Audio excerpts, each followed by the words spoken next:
मेरी गुड़िया, एक अधूरी कहानी।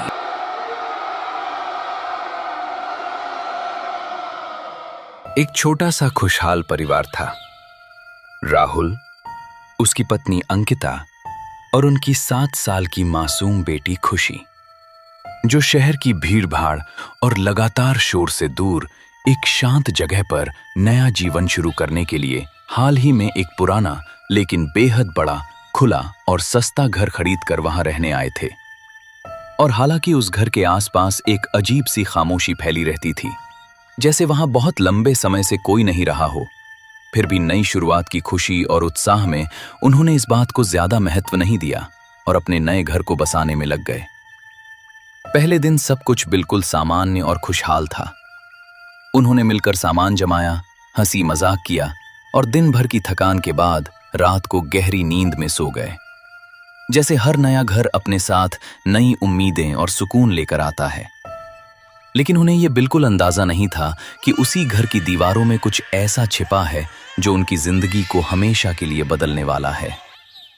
अगली सुबह अंकिता ने सोचा कि घर के लिए जरूरी सामान और सब्जियां ले आए, इसलिए वो खुशी को साथ लेकर बाजार चली गई।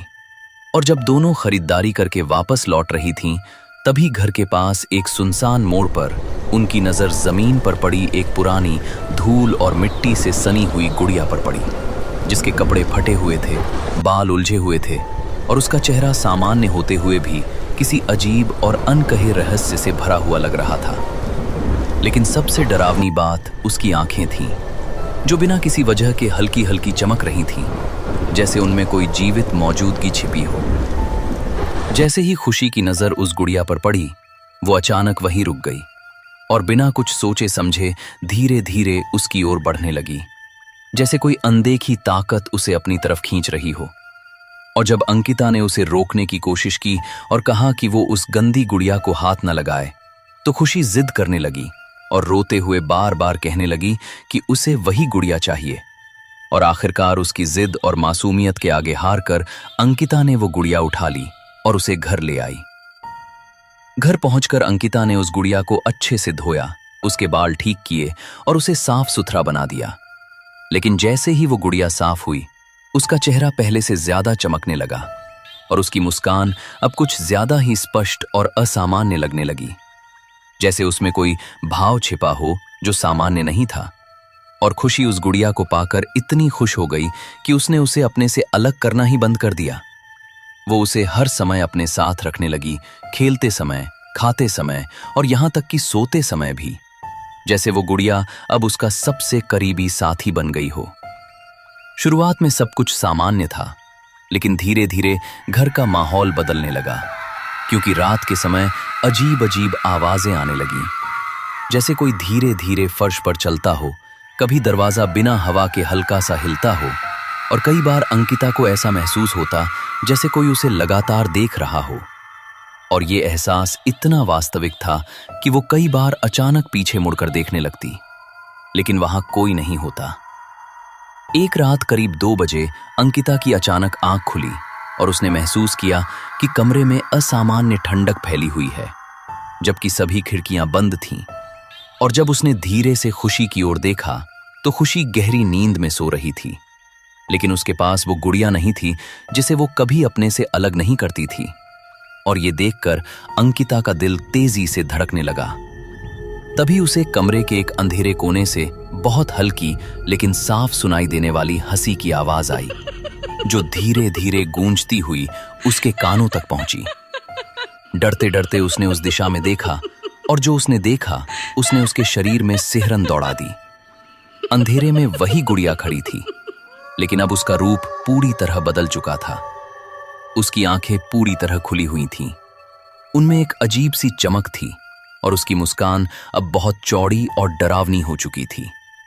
और अचानक उसने अपना सिर हल्का सा टेढ़ा किया और बहुत धीमी लेकिन स्पष्ट आवाज में कहा, खुशी मेरी है। और ये सुनते ही अंकिता की चीख निकल गई। अगली सुबह उसने ये सब राहुल को बताया, लेकिन उसने इसे एक बुरा सपना समझकर नजरअंदाज कर दिया।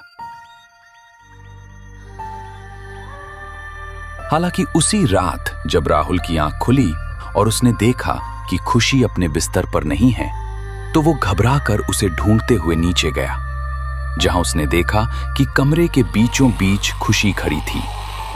उसके हाथ में वही गुड़िया थी और वो किसी अजीब और अनजान भाषा में उससे बात कर रही थी, जबकि फर्श पर काले गोल गोल निशान बने हुए थे।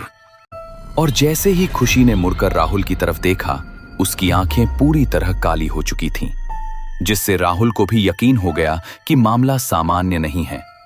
राहुल की सांसें रुक सी गईं और उसने डरते हुए खुशी पुकारा, लेकिन जवाब उस गुड़िया ने दिया, वो अब मेरी है। और ये सुनकर राहुल के शरीर में सिहरन दौड़ गई और अगली सुबह वो सच्चाई जानने के लिए गांव के एक बूढ़े आदमी के पास गया, जिसने उसे बताया कि कई साल पहले इसी घर में एक छोटी बच्ची की मौत हो गई थी और उसकी बेचैन आत्मा उस गुड़िया में बस गई, और जो भी बच्चा उस गुड़िया को अपनाता है, वो आत्मा धीरे धीरे उसकी जगह ले लेती है।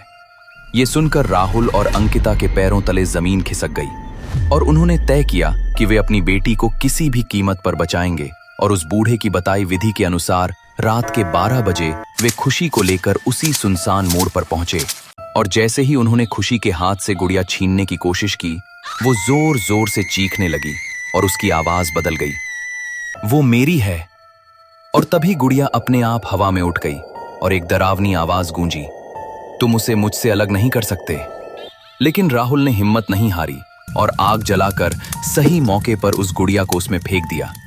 और जैसे ही गुड़िया जलने लगी, एक भयानक चीख पूरे माहौल में गूंज उठी। हवा तेज हो गई और खुशी जमीन पर गिरकर तड़पने लगी।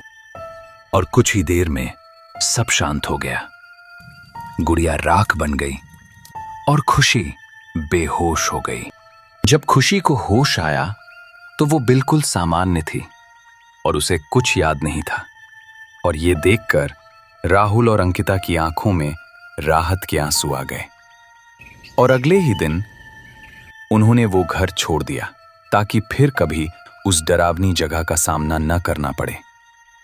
लेकिन कुछ हफ्तों बाद जब नए लोग उस घर में रहने आए और सफाई कर रहे थे, तो उन्हें एक अलमारी के अंदर एक आधी जली हुई गुड़िया मिली, जिसकी आंखों में अब भी हल्की सी चमक थी, जो अंधेरे में और भी ज्यादा अजीब और डरावनी लग रही थी।